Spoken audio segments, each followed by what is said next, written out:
everyone, welcome back to my channel. Happy New Year, it's 2023. I did a really bad job getting video for New Year's, so I'm going to try to incorporate some of the videos I did on Instagram with a combination of pictures and try to get through what happened. So this is my third New Year's in Europe. First year was lockdown. Second year, I actually had COVID. Third year, I'm actually free. So, two of my friends, we basically Googled like best place to go for New Year's in Europe. And the winner was Berlin. So I was actually in Berlin in October for my birthday, but it was completely different going there by myself versus going there with, a group of friends or two friends. So it was epic. Epic is, the bar is set so high for New Year's now. Like, I don't even know what to do for like 2023 going into 2024. Like, let me explain.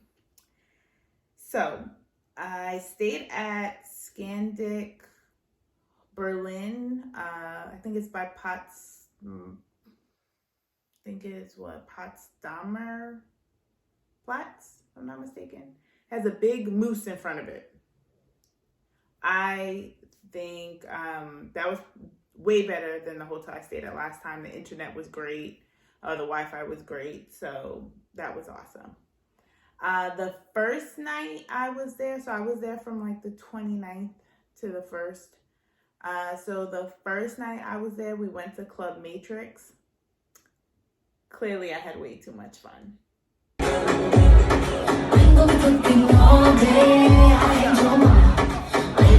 Mainstream music, which is great for me, especially here in Europe. It's a lot of techno. It's a lot of techno in Berlin, but it was a lot mainstream music, so I was having a blast. It was awesome. I don't think that we have like a club like that here in Krakow.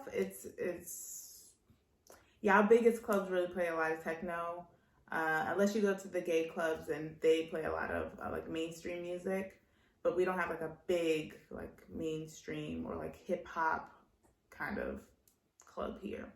So I was having a blast. So that was Club Matrix the first night. Now, of course, I worked out. Make sure you stretch. That's one thing I definitely incorporate. I work out every day, so even when I'm on vacation, can't let up. And my hotel actually had a really nice gym, and it was on the same floor that I was staying at, so there was no excuse why I couldn't go to the gym.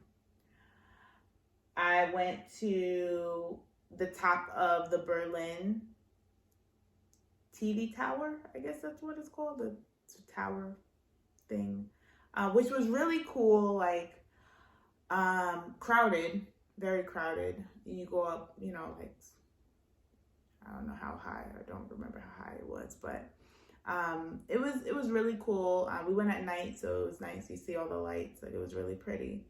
But I do recommend after, there's like this Berlin Odyssey experience. So it's like VR, so you get the whole goggles and things, and you got to see how Berlin developed over the decades. Even centuries, actually. I think they went back to like the 1600s or something. Like, it was really, really cool to see what it is now and what it was.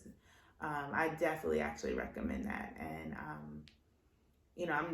I feel like ever since I moved to Europe, I became like a history buff. So it was really cool.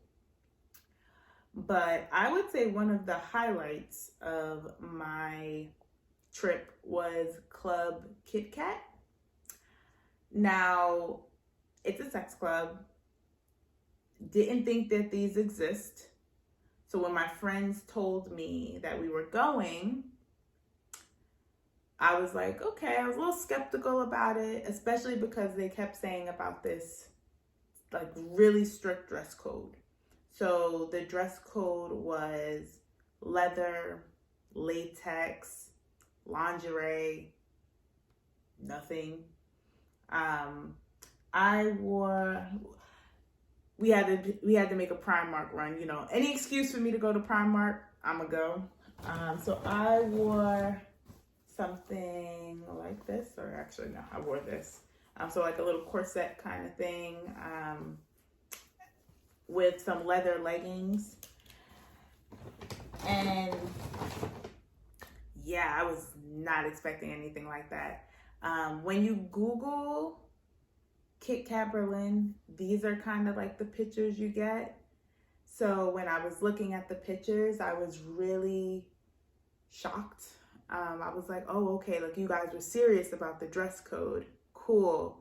But yeah, we got in and, you know, they check your coat, your clothes, your phone. So there was no phones allowed there. So I clearly couldn't get any video.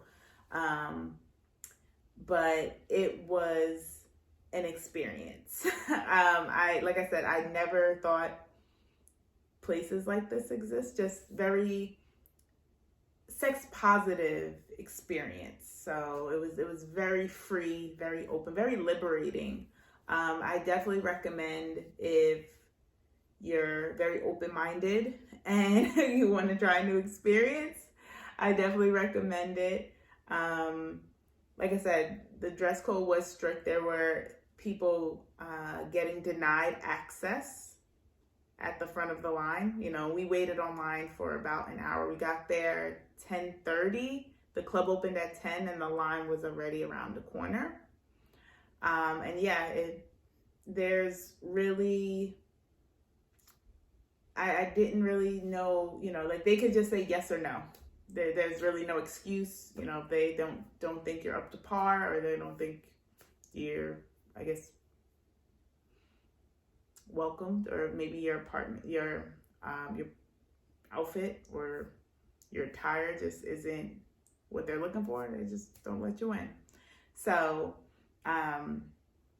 yeah, that was a crazy night. Especially at one point, we didn't have our phones on us. We didn't have watches. Like, we didn't know what time it was.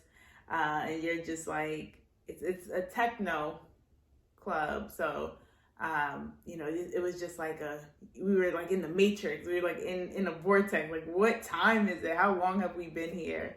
But yeah, it was a lot of fun. Like I said, very, very open-minded people, very sex positive. It was, I can't believe places like this exist. I would definitely go back. So I would recommend that.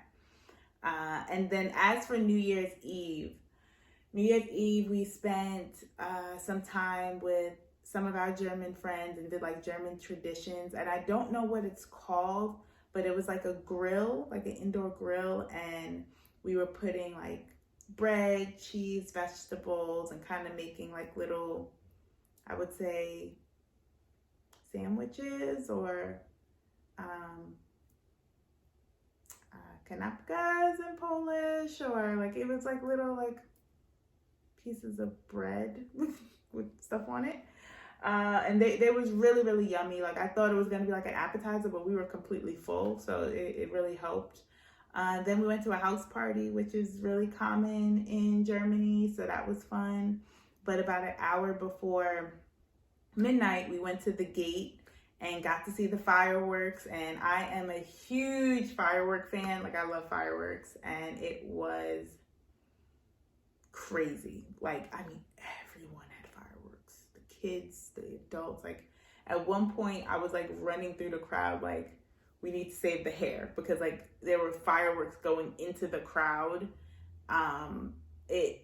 At one point, one of my friends is, like, afraid of fireworks. So it got a little overwhelming at one point, but it was beautiful. I definitely do not recommend. I'm sorry, I was about to say do not recommend. I do not recommend if you're afraid of fireworks, because it was a lot. It was everywhere. But if you do like fireworks, I definitely recommend going to the gate and actually like really seeing the fireworks show and just seeing just people just having fun. And then finally, as we were leaving, there was a Christmas market open after midnight, which was great because my friends got to get food. All they had was meat, so I couldn't eat anything. But they had a a tube slide, I guess you can call it, like one of those big slides. You get the tube and you go slide down. So yeah, you know I did that. I had to slide into the new year. It was so much fun. I actually left the next day. I had a flight right on New Year's Day back to Krakow, and it was like I said, I had so much fun. Just good people, good food. They have really good food in Berlin. Just good vibes. I mean, I would say 10 out of 10. Definitely, if you want to have a fun New Year's, Berlin, Germany is where it's at. So, again, Happy New Year. I am sorry I couldn't give you, I mean, it probably because a lot of drinking, a lot of traveling. It was just a lot going on in such a short period of time, just like a long weekend. So I just didn't have time to get video, but I hope my pictures and my little short videos from Instagram trying to show you how awesome it was.